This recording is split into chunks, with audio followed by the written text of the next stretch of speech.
technically speaking, in a free-for-all KvK, there are no allies. And technically speaking, I don't think 1960 allied the G4s, but it sure is funny that they went to completely clear the field, fighting 1093, so that a G4 kingdom could rally and swarm a building fort from 93. That's right, folks. Not allies, but just clearing the field so that our not-allies can rally and swarm a fort. This is just tip of the iceberg for the weirdness of the last 24 hours, so stick around in this video for an update on all of the ridiculous things happening in our KvK.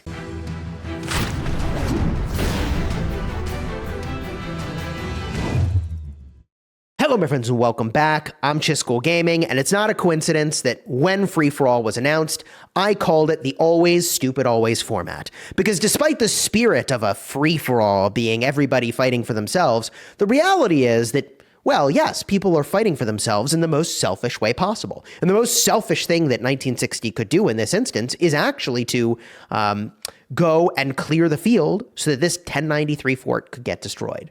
So technically, these guys aren't allies, despite the fact that there were a ton of coalition markers saying not to attack 1960. They just happened to observe a bunch of 1960 show up. They happened to observe that those 1960 people were only attacking 93, so they just let them go and do the work on their behalf so they could rally and swarm this fort. That's not allies. What are you talking about? Now, joking aside, this is the portion of the map that we're looking at, and I'm no stranger to free-for-all formats, okay? So I'm going to give you the context of that strangeness. Also, by the way, look at this huge swath of territory deleted for 1960, presumably to march right in and go fight 93.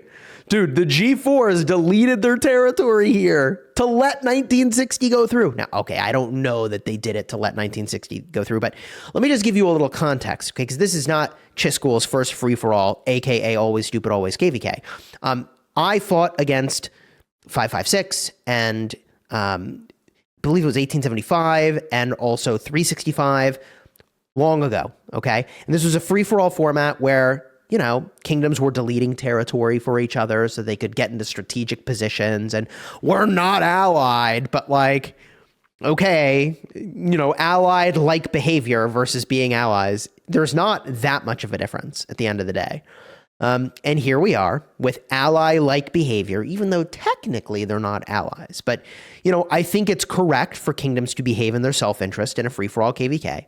And a free-for-all KvK is the most dramatically misunderstood KvK format or ally situation in the game, because people think free-for-all, but what they need to understand is that it is actually last kingdom standing, and the winner will most likely behave in the most self-interested way possible. Allies, no allies, sort of like allies, but not actually, doesn't matter. Like, the win is the win, might is right, and honor is irrelevant. So at this location over here, 93 dropped 2 forts, one and then another. And we were staring at a number of fort drop locations in this zone for over a week, wondering why 1960 hadn't entered earlier. And we were shocked when, like, 1960 mobilized a massive group of people to go over here and to basically, in ally-like behavior, help the G4s. We were very shocked they did that, because why didn't they just drop their own fort here a week ago if they cared about this position? Like, there have been fort drops in this zone for like literally over a week. We've been staring at them, wondering. We don't have access to the zone. We can't fort drop this zone, and we weren't going to tell anybody, like, you know, there's a bunch of fort drops. So it just seemed really weird to us that of all the times for 1960 to finally activate in this zone, they chose to do so when 93 dropped the fort by this pass. If they wanted this pass sooner, why didn't 1960 drop their own fort over here if they knew about this? Is it possible that 1960 didn't know about these fort drops? Couldn't be, right? But maybe, I don't know. I'm not paying attention to the territory. I'm out of touch with it. Honestly, I am. I'm very out of touch. So maybe these special fort drops weren't there before, and maybe the G4s deleted some territory and things opened up. I just don't know, okay? But I do know that they weren't happy about it, because the G4s were trying to rally and swarm down these forts. They couldn't do it themselves. 960, for the first time this entire KvK, I think, leaves the attention of us in the Zone 6, and they come over here, All right. And there were two forts, one that got built earlier and one that got built much later. The one that got built much later is the one you saw get swarmed down and rallied by the G4s while 1960 held the field, keeping 1093 up over here in this position. All right. Now, I looked away because at that point I thought, all right, well, the fun is over. But I'm told that then 1960 tried to drop their own fort, but it got destroyed. And it's like, wait a minute.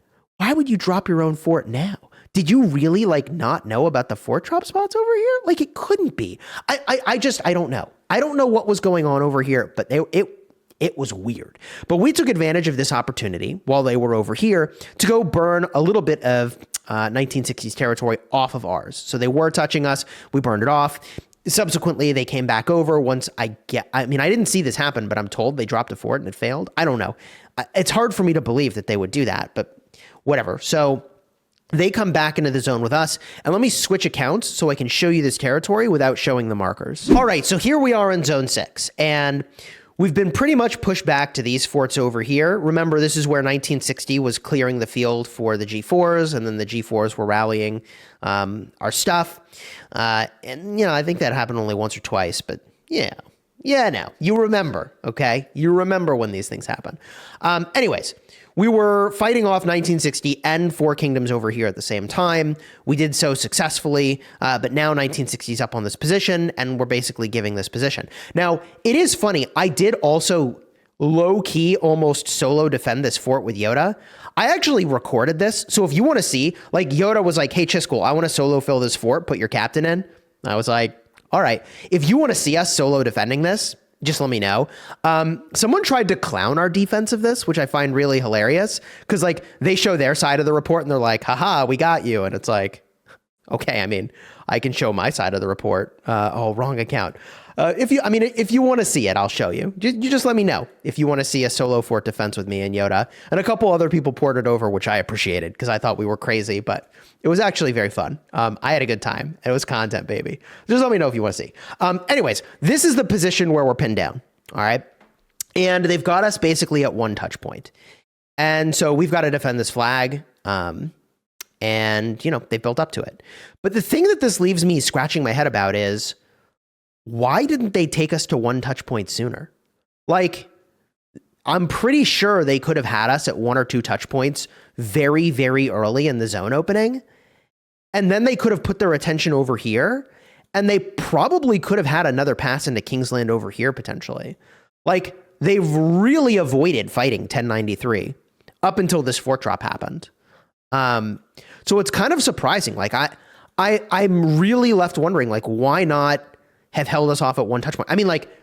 If we could hold you guys off for as long as we have, little old A-seed kingdom now, I say this tongue in cheek because people make fun of whether or not we're A-seed or Imperium. So now I just clown it, right? But if a little old A-seed kingdom could hold off the mighty, most feared kingdom 1960 at a small number of touch points, why couldn't they have held us off? Surely they could have. They could have, with very minimal contribution, held off our being able to attack.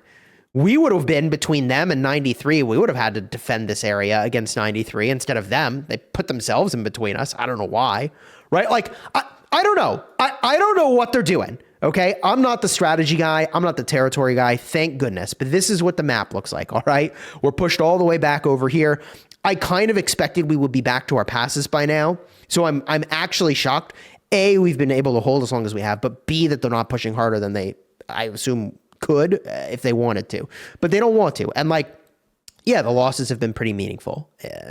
There's just no denying it. There are a lot of reality deniers out there, but there's no denying the meaningful nature of the losses. And all I have to do is show you a few reports and you're like, wait, that's what's happening? So here's the trade on that fort where Yoda was attempting a solo defense. And there were a couple farms that did ultimately port over and start to fill as well. Here's another flag, 415 to 521. Oh, by the way, the people say we don't rally stuff, stop it. This is a bad trade for us, actually. This is a bad trade for us. And, we test lots of different rallies against different garrisons just to see how they will do.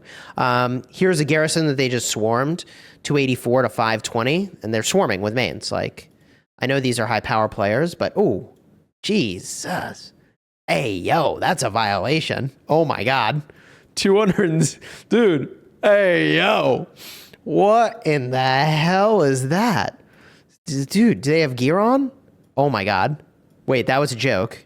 They actually forgot their gear. No. Do they actually forget their gear? No iconics, maybe? They just have no iconics? How does a GT player have no iconics? I don't know, man. Oh my god. Jeez. All right, whatever.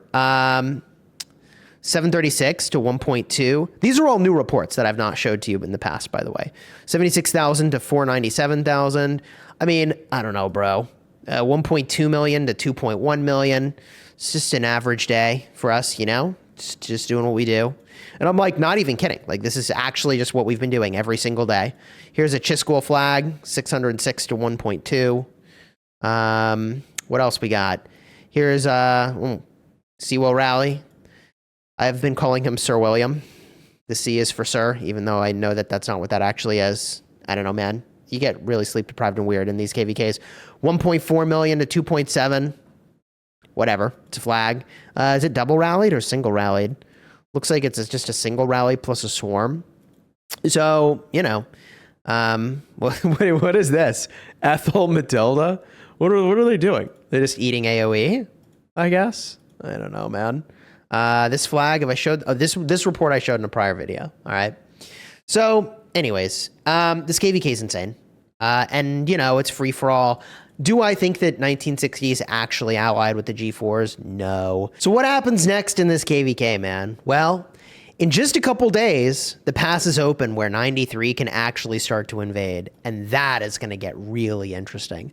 Pass 7 unseals, I believe, on the 24th. So you're definitely going to want to subscribe so you don't miss out on this action of seeing 93 and 960 really get after it. And then just a couple days later, Kingsland opens. I think it's like 3 days later, right? Somewhere around like the 26th or 28th. I should actually know the day. Hold on. Yeah, I believe it is the 28th. Maybe the tail end of the 27th where that happens. I think it's the 28th where Kingsland is going to open here. I think it was originally the 27th, but maybe the Chronicles bumped it to the 28th. I got to double check and look a little more closely, but it doesn't really matter. I'll be live streaming. You can count on that. So subscribe if you haven't already. This is, I mean, look, people don't understand. I keep saying it, but people genuinely still don't understand that the most exciting part of the KvK is about to begin. Like, this is all just an appetizer, bro. What's happening now is all just it's just so minuscule in its importance compared to what happens next. And the reason is that free-for-all is a misnomer. This is not free-for-all. You don't get points for holding things during the KvK. All that matters is who holds things at the end of KvK. That's it. That's the whole thing. What do you have at the end? That's how the rewards ultimately go out. And I know there's some honor-related stuff that's irrelevant, right? Like, we're talking about how do you get the conquest coins, right? Circles, sanctuaries, zig, right? This is where some of the cool rewards are. So in a Last Kingdom Standing KvK, even the G4s will start to push in to get some of these objectives because, like, you think that 1960 and 1093 can be fighting each other and defend all these objectives at the same time? I don't know, man. It's going to be crazy. Like, this is going to get really crazy. The most exciting part of the KvK has not happened yet. And every kingdom has a part of that excitement. No matter what zone they're starting in, where they end up, hey, man, it's going to be fun. It's actually going to be really fun. Subscribe so you don't miss it. If you didn't see, by the way, yesterday I covered the fact that 2 new armaments or I guess formations are coming into the game. Also, rare inscriptions are coming into the game. Check the card in the end screen for that. Also, Lapu Lapu, if you haven't seen, he's actually in game now and is going to be a part of the next Mightiest Governor, which is kind of cool. I've covered him in depth, and for what it's worth, from what I've been hearing from simulator results, like, he's not looking so hot, but like, I also don't know if there's a great way to simulate a city defense, which works very, very, very differently than a regular defense. So anyways, Lapu Lapu, card in the end screen. Check it out. Until next time, you have fun smashing the kingdom.